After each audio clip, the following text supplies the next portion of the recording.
السلام عليكم يا حبايبي، عاملين ايه؟ يا رب كلكم تكونوا بخير. في البدايه كلنا بنصلي على الرسول. النهارده حبايبي بنعمل مع بعضينا كيكه الشوكولاته بالموز. هنحط معلقتين كده زبده، كوبايه سكر،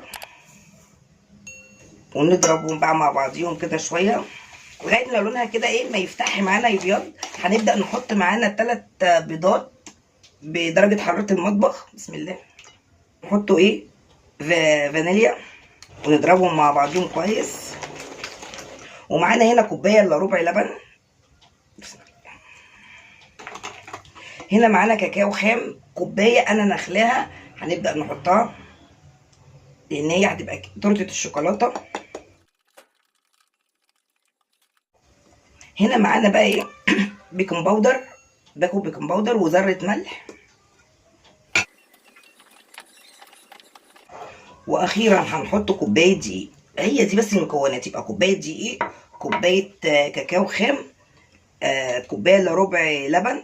ولو احتاجنا ممكن نحطه، لو لقينا العجينه ايه ماسكه معانا ممكن نحط شويه لبن وذره ملح وباكو اللي هو كيس بيكنج باودر وكوبايه سكر، لان انا ايه لسه هعمل لها حاجات تانية فمش عايزاها تبقى مسكره، بحيث ان الحاجه لما بتبقى مسكره ما تبقاش حلوه. شكلنا كده هنحتاج شويه لبن. طبعا احنا شايفين كده ايه انها تقيله جدا وعايزه تتحط لها لبن. هنحط نص كوبايه، يبقى احنا كده حطينا ايه، بس هنحطه تدريجيا وفي النهايه هنقوله حطينا قد ايه لبن، لان طبعا بيختلف الدقيق عن النوع التاني، انواع الدقيق تختلف. اول كنا حاطين كوبايه الا ربع ودلوقتي نص، يبقى ايه، يبقى احنا كده حطينا كوبايه وربع لبن بدل كوبايه الا ربع، لان طبعا ايه العجينه كانت ماسكه معايا شويه. هنا بقى عندي ايه الشوكولاته الحراري، هنحط جزئيه كده على ده اختياري على حسب ما تحبي يعني. كده يا دوب قوامها كده تمام قوي زي ما احنا شايفين، ونمزجها حلو قوي مع بعضها لغايه ما تبقى عامله زي الكريمه كده معانا. هنا انا معايا صينيه جايباها مدهونه وحاطه لها في ايه في القاعده ورقه زبده. هنبدا نفضيها كده بسم الله. هنسويها بقى حلو قوي كده قبل ما تدخل الفرن، والفرن والع على درجه حراره 180. حبايبي ادي طلعت الكيكه معانا. طبعا نختبرها كده بخله، ما طالما مش طالعه معانا حاجه يبقى استوي. هنحطها هنا كده تستهدى مع نفسها شويه قبل ما نعمل الطبقه الاولى مع بعض. هنا معانا ايه 3 كوبايات لبن، وحاطه الرابع احتياطي اذا احتاج الامر لحاجه بسيطه. هنحط 4 معالق سكر كبار، ومعلقه كبيره هرميه كريم شانتيه، ومعلقتين نشا كبار برضو، ومعلقتين كاكاو خام هرميين.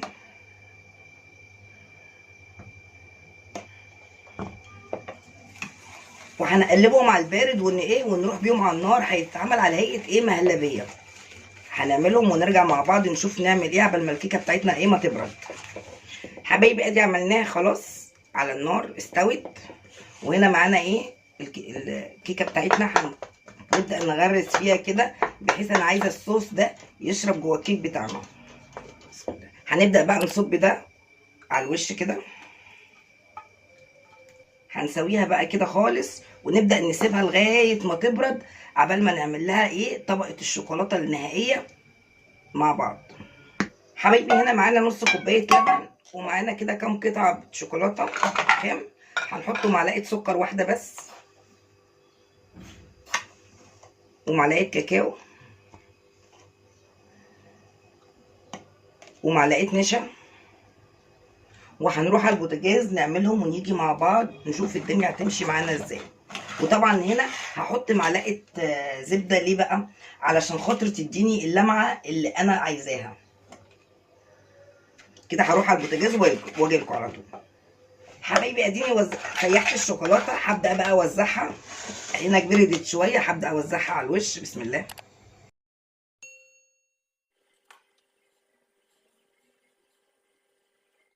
حبايبي كده بقى هدخلها في التلاجة، ولما تطلع هزوقها بالشوكولاته البيضاء وهنشوفها مع بعض. حبايبي ادي هنبدا بقى ايه نزوق التورته معانا.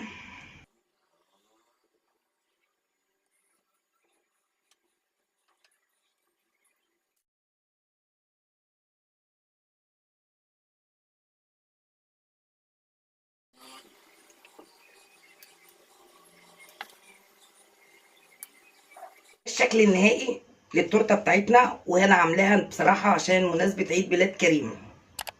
ما تنسونيش بقى في لايك شير كومنت ظريف. اكل ودردشه ام كريم.